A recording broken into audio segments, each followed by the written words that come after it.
Souvenez-vous, dans l'épisode 58, grâce à Sébastien, un de mes abonnés, je partais pour Saran afin de faire quelques réglages pour Cahuète. Ce fut aussi le premier voyage pour Valky.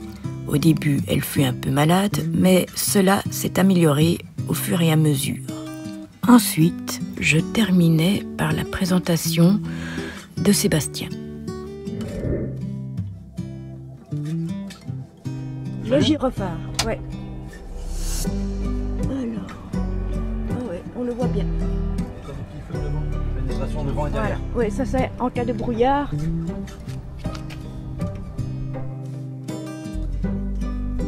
Et je vais aller derrière, là en haut. C'est très bien, c'est des rajouts qu'il a fait qui n'étaient pas de base sur le méga. Et Sébastien a bien fait. Et il a fait ça par sécurité et c'est excellent. Voilà. Et la deuxième raison des rajouts de ces feux là, brouillard et tout, c'est que je suis passionné de convois forains. Oui. Et les convois forains, souvent ça flash, machin, et c'est aussi ce qui fait que j'ai installé tout ça. Et de temps en temps, j'ai un petit manège que j'ai fait moi-même, donc sur un châssis de remorque similaire à ce qui est derrière, qui se tracte derrière le camion comme un manège forain en fait. Et bah, quand j'arrive sur les fêtes, quand je dis fêtes, c'est les kermesses d'enfants, les machins comme ça bien sûr, parce que c'est un petit 3 places, bah, je mets des feux, ça fait tout de suite le forain qui arrive, voilà. Et puis au niveau de la sécurité également, quand il y a du monde, quand ça m'arrive, des amis ils tombent en panne de voiture, je suis derrière eux, je mets des flashs, ça escorte, ça prévient les voitures derrière que bah, y a un souci, il y a quelque chose, et ça ralentit un peu tout le monde. Et alors tu as rajouté une... Oh. Il y a un interrupteur qui est là. Ouais. Voilà, donc il commande tout ça. Une caméra de recul aussi. Ouais. Alors la caméra de recul, c'est surtout pour surveiller le manège en quelque sorte, pour le chargement des remorques. J'ai un interrupteur ici. Ouais. On se met au volant et ça allume l'écran et on voit la caméra. Tu le vois même, tu ne dois pas mettre en marche arrière. Non, je l'ai mis en direct parce que ça me permet de surveiller. D'accord, ok. Ouais. Quand j'ai fabriqué le manège, je voulais voir comment il se comportait sur la route, donc du coup je le surveille, ou la remorque, ou... Voilà, et tout ça c'est branché sur plus après contact, ça veut dire que ça reste pas allumé, je peux pas l'oublier, je coupe le contact, je coupe tout ça. Tiens, un petit klaxon, bon, je vais en faire un petit coup juste parce que je veux pas déranger le voisin. Voilà, bon, c'est un peu du tuning, bon ça c'est un peu de la bidouille. Et ici, j'ai un interrupteur qui commande les 2 feux blancs qui sont en haut de la cabine à l'avant. Ah oui, exact. Ouais, bah c'est moi je mets ça, des fois je roule dans la forêt, machin, quand il n'y a pas de voiture en face bien sûr, et ça permet de voir s'il y a des cochons, parce que bon, ici en Sologne, on n'est pas loin de la Sologne, en Orléans, bah il y a beaucoup de cochons dans le sanglier, j'appelle ça des cochons, sanglier bien sûr, et les bêtes dans la nature, donc de loin, ça permet de voir, et puis eux ils voient et ils se sauvent quoi. Voilà, exceptionnellement j'ai un passager, voilà, sur l'habitude c'est rare que j'ai un passager. Une petite Valky. Je crois qu'elle est connue. Chargeur de téléphone, je surveille la batterie, je sais bien si l'alternateur il marche. Voilà, après bah, la cabine c'est standard, bon j'ai mis des petits feux, c'est des feux de piscine normalement qui fonctionnent à LED. Voilà, avec la télécommande sur pile. Bon, bah, faire une petite ambiance, un petit... voilà. J'ai mis vert pour faire penser à un film que j'aime bien qui s'appelle Christine. Bon, je sais pas si tu connais ça d'ailleurs. Christine? Film d'horreur Christine. Oui, je connais bien. Voilà. Elle a une méchante voiture. Ouais. La voiture diabolique, voilà. Voilà. Et la dernière chose que j'ai rajouté sur ce camion, c'est que celui-ci, ce modèle-là, au moins, il est pas comme Cahuète. Ce Cahuète est plus récente, elle a les feux de recul d'origine. Oui. Mais moi, sur lui, tu peux aller voir derrière, j'ai rajouté les feux de recul.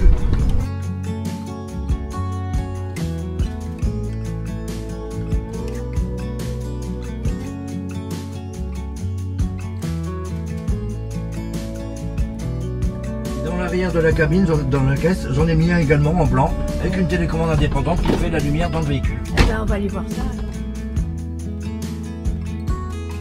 Voilà, donc l'intérieur, j'ai rien fait de spécial. J'ai fait ce petit boîtier là, en fait, c'est de la cornière PVC. Pareil, reste de chantier, une cornière PVC que j'ai bricolée, j'ai rifté. Qui fait que la caisse à outils, elle se balade. La courroie de l'alternateur en secours. En secours. Voilà, elle est rangée en dessous, elle ne gêne pas. Cette petite boîte à outils là, j'ai vissé dans le bois, ce qui permet de mettre les sangles. Ouais. Parce que ça traîne partout, autrement c'est bazar. Ici, parce que c'est sombre, il n'y a pas de lumière. Oui, ça j'ai fait deux On va appeler ça Deux ouvertures. De vasistas, deux ouvertures. Pour, même si c'est fermé, parce que ça m'arrive rarement, mais ça m'arrive de dormir dedans. Je mets un matelas, c'est pas aménagé comme Kawaii du tout. Je mets un matelas, là j'ai fait un support. J'ai deux remorques, j'ai le manège et cette remorque qui est là. J'ai fait un support d'eau de secours, sachant que les deux remorques ont les mêmes hauts. Ouais, un petit porte-manteau. Un petit porte-manteau, un vieux manteau de chantier. Et ça, alors ça, c'est... Alors la remorque, ouais. C'est une prise 7 broches standard. Et la 7 broches standard, si on la met sur un... Si je prends ma remorque et je la mets sur une autre voiture, elle fonctionnera que partiellement. Et normalement sur une remorque, il y a un câble qui fait la masse, il y a un câble qui fait les stops, un câble qui fait le clignotant droite, un pour le clignotant gauche, un pour le feu gauche et un pour le feu droite. Sauf que moi le feu droite, j'en ai fait mon alimentation recul. Ouais. Ça veut dire que si je prends ma remorque et je la mets derrière ce véhicule, par exemple c'est un navage, les feux de recul vont s'allumer en permanence. Donc j'ai fabriqué ça, un adaptateur en fait, que je mets entre ma remorque et la voiture donneuse qui permet qu'elle s'allume sans rouler avec les feux de recul. C'est bien, c'est chouette. Et si moi je prends une remorque qui n'est pas les miennes, donc il n'y a pas les feux de recul, pas les flashs, elle va pas fonctionner comme il faut, donc je mets ça aussi et je peux emmener n'importe quelle remorque. C'est impeccable. La sécurité fonctionne. J'ai modifié la plage, j'ai dû coller un support. C'est d'origine la prise, moi ça traîne comme ça, c'est nul. Moi j'ai fait ça. C'est de la récup. Pour te faire récupérer chez un copain. La béquille, ça y est pas, donc moi j'ai soudé du carré là-dessus et puis j'ai fait une béquille qu'on peut régler en hauteur. Ouais, c'est comme lui qui avait fait. Hein. C'est impeccable. Vous pouvez mettre un petit cadenas. Et puis parce que des fois j'ai mal au dos, des fois à me baisser parce que c'était un peu bas là. Oui, c'est bas. C'était un peu bas, alors j'ai fait une réhausse ici, métal. Une réhausse dans les cieux, c'est relever la caisse et c'est plus imposant. Même pour les voitures en face, c'est plus imposant. J'ai refait toute l'électricité, c'est moi qui ai tout monté les feux. Feu de gabarit, ça y était pas. Alors si t'aimes bien encore, bon, on voit des vieux roulements qui étaient morts de récup. Un carré pour déporter le feu de gabarit vers l'extérieur, comme ça dans le rétroviseur. Quand je suis droit, je vois la lumière. C'est beaucoup de système D, quoi. C'est beaucoup. Je me débrouille comme je peux. Ben oui, mais c'est ce qu'il faut. Hein. C'est de la débrouille. Hein. C'est tout. Hein. Si on, enfin, je veux dire, si on n'est pas bricoleur un petit peu, ben non, on dépend des autres. C'est compliqué. Ouais. J'ai mis des bavettes aussi parce que ça pourrissait tout, donc il y a des bavettes à l'arrière du gazon. Ouais.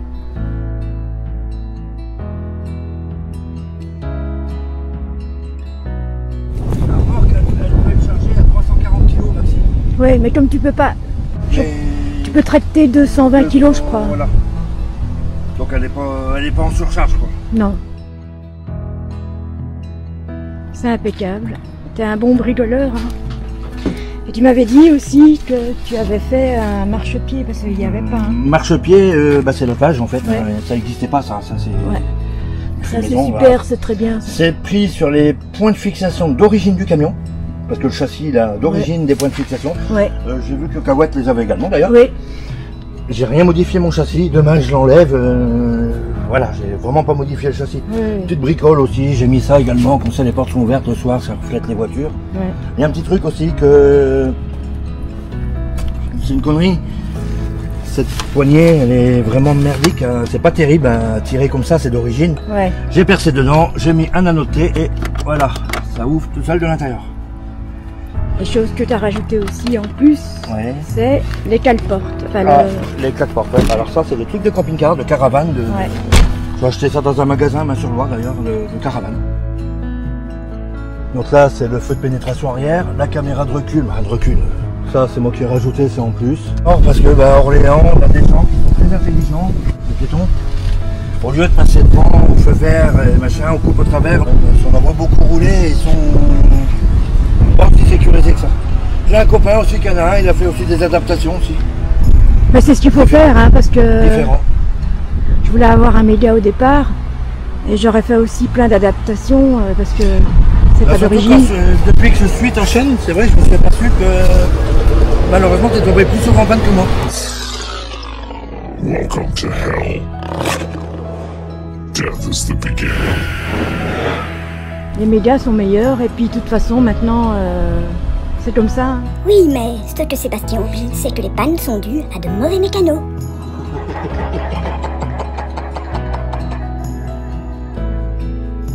La petite chose que j'ai rajoutée aussi, on peut voir ici, ça, c'est pas des catadioptres. Non. Là, je mets la veilleuse, ça allume en veilleuse. D'accord. Et j'ai branché en retour de masse de façon à ce que quand je mets le clignotant, ça clignote. Ouais. Donc en jour, on voit pas grand chose, bien sûr, mais en nuit. Mais la nuit, oui. Sébastien est un homme de ressources. Ça va, mademoiselle? Il fait chaud hein, aujourd'hui. Ouais. Enfin, il n'y a pas qu'aujourd'hui. Le fauteuil en dessous, bon, il était comme beaucoup dans ces véhicules-là, mais on voit pas trop par rapport au patricien. Ici, il était décollé, là, cette partie-là, en fait. Ça se sépare, ça craque. J'ai récupéré à la déchetterie, pareil, un fauteuil de bureau. J'ai démonté la housse et j'ai recollé, remis la housse dessus. Et si jamais tu pars en vacances, tu aménages dedans, enfin tu mets ton... Bah, je peux mettre un matelas dans lui, Ouais. c'est faisable. Hein. Bah, je suis en biais parce que bon, je suis grand, donc je dors en biais, mais ça m'est déjà arrivé de dormir dedans. Hein. Tous les ans, en septembre, à 70 km d'ici, il y a un grand show de cascade, Noyer-sur-Cher. J'y vais, je dors dans le camion. Je reste 3-4 jours sur place. Et alors tu mets tout ton matos. Le bazar dans la remorque, et puis moi je dors dans le camion, je fais un matelas dedans, et puis voilà. Moi, je récupère des matelas d'enfants parce que je crois que 2 matelas d'enfants foutus en biais, ça pourrait même convenir tout le truc. Bah, moi aussi je dors en diagonale. Hein. Ouais. Pour être quand même... Mais je pense que dans le matelas, allongé. tu dormirais droite. Ah oui, oui, je pense. Je pense aussi.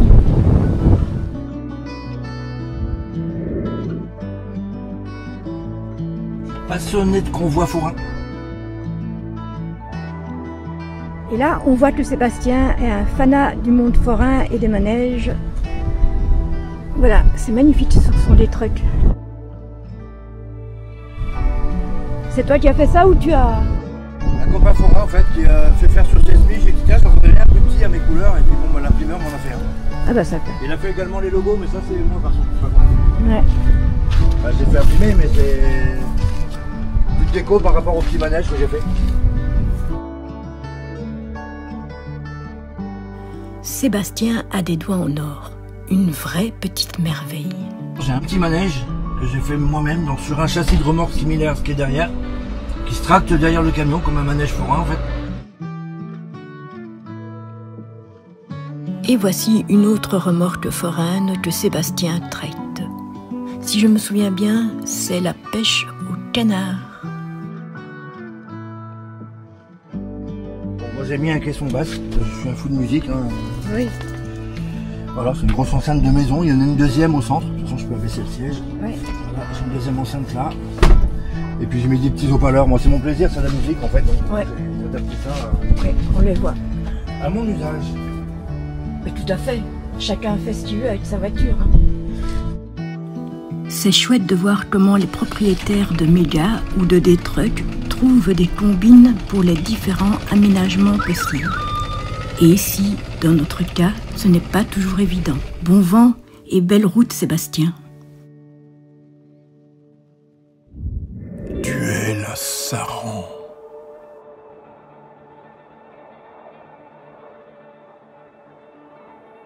Au niveau place cabine, par contre, j'ai remarqué hier quand tu m'as montré un peu. Ah oui, t'as plus de place que chez moi. Au niveau place, Ouais. Dites donc, Madame Toutouille, il y a beaucoup plus de place chez toi que chez moi.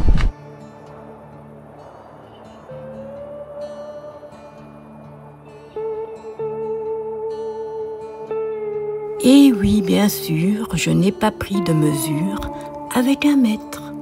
En pleine canicule, mon cerveau a tendance à fondre. Chose que Sébastien a et que moi je n'ai pas, c'est là, un emplacement sous le siège, enfin sous les deux sièges. Et ça c'est nickel parce qu'on peut encore ranger pas mal de choses. Alors ça, Exam ne le propose même pas. Un marchepied. Et pourtant, c'est important. Sébastien, tu as vraiment des mains en or. La disposition de la mécanique est un peu différente entre les deux modèles et l'emplacement réservé à la mécanique sous le capot de Cahuète est plus large. Méga ou des trucks, la sonorité du moteur est exactement la même si ce dernier est différent d'un modèle à l'autre. Méga ou des trucks, ce sont les mêmes bruits de moteur. Ici, on peut constater visuellement que le Méga est un poil plus grand que le D-Truck. La longueur de la flèche est prise à partir du Méga et est ensuite reportée sur le D-Truck. Et là, force est de constater que l'espace de la cabine arrière est plus long sur le Méga que sur le D-Truck. Rebelote, mais cette fois-ci mesure prise en hauteur et on peut remarquer que le Méga est un poil plus haut que le D-Truck. Là, c'est l'inverse. La mesure de la flèche a été prise à partir du D-Truck et reportée sur le Méga. Ce qui voudrait dire que la cabine avant du D-Truck est un poil plus long et pourtant, c'est faux. Vous avez pu constater que Sébastien est largement plus à l'aise dans son Méga que dans le D-Truck, car la cabine avant du Méga est quand même plus spacieuse. Alors pourquoi la cabine avant du D-Truck paraît plus longue? C'est parce que la configuration du capot est différente. Donc pour conclure, pour moi, le Méga est plus long de à peu près 30 cm par rapport au D-Truck. Par contre, la largeur est exactement la même. Vous pourrez le constater sur les données suivantes. Et voilà, la longueur du Méga est de 3,2 m, alors que celle du D-Truck varie de 2,91 m à 3 m. Et comme dit un peu avant, la largeur est strictement la même. La hauteur du Méga est de 1,81 m, alors que celle du D-Truck est de 1,75 m. Eh bien, ça fait plaisir, ça veut dire que j'ai encore un bon coup d'œil. Et enfin, si on me demande de faire un choix, eh bien, je prendrai un peu des deux. Indiscutablement, le Méga pour la longueur et le D-Truck pour sa conception plus moderne.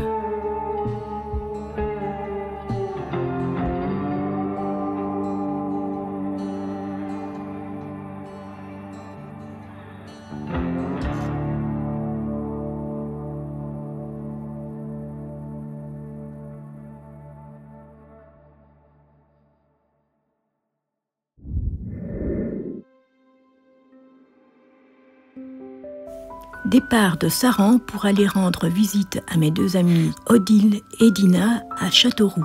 Mais après la sortie d'Orléans, un petit arrêt pour une promenade autour de l'étang de la Ferté-Saint-Aubin.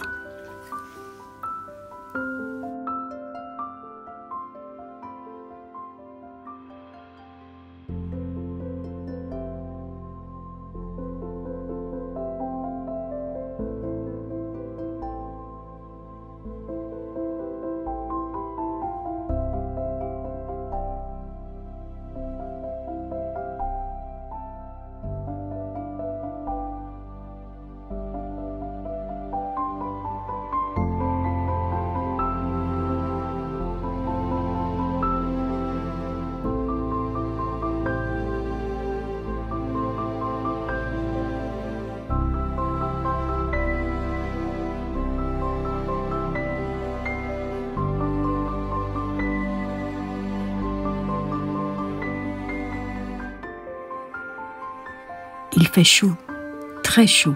Les températures extérieures et de la cabine avant de Cahuète sont équivalentes, 35 degrés.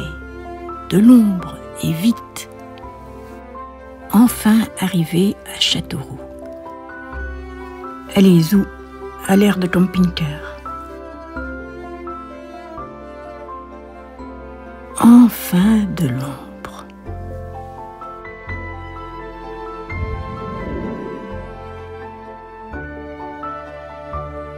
je retrouve mon amie Dina.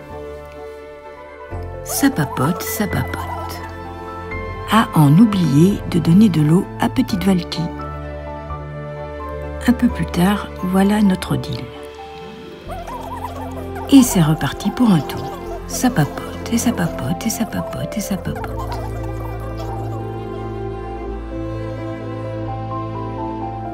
Tiens, pourquoi Valky réagit comme ça? Oh, elle a vu un petit écureuil.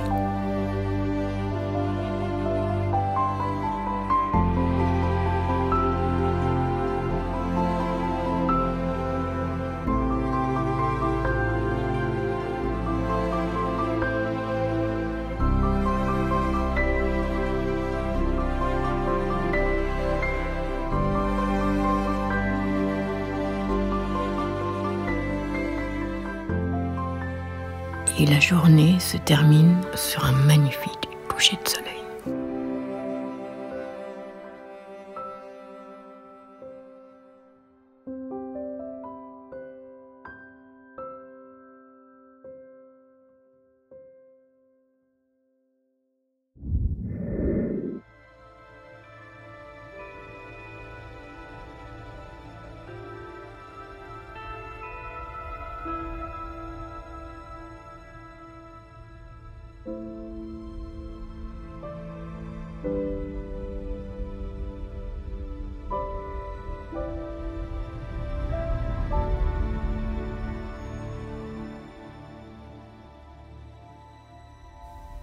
En cette énième journée de canicule, tout le monde cherche un coin de fraîcheur.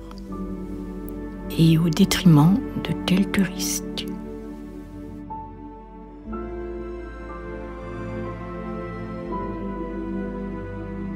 La carte postale est belle, mais même le matin, il fait étouffant.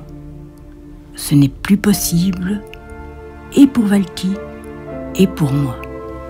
À contre-cœur, je prends la décision d'abréger le voyage et de rentrer à la maison. C'est triste, mais il le faut. Sur la route, il fait encore plus chaud qu'hier.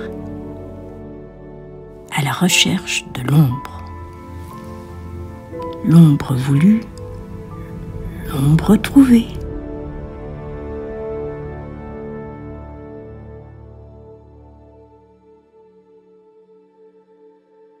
Petit endroit très calme et très propre, mais malheureusement, ma petite toutoune, il va falloir y aller.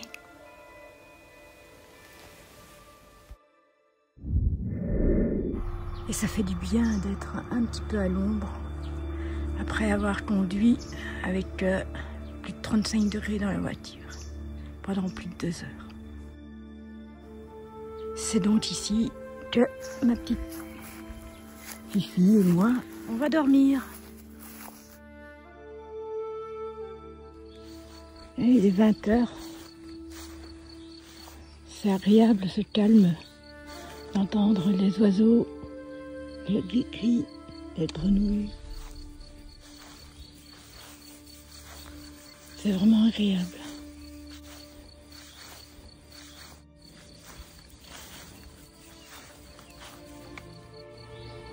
Cahuète est là-bas au fond.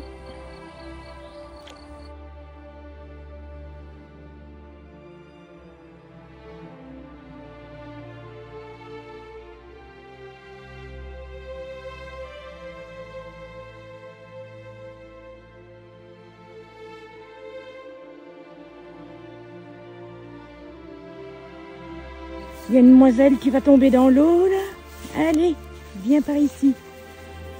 Ah, si j'ai pas un œil dessus tout le temps, elle ferait que ça.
va rouler à la fraîche.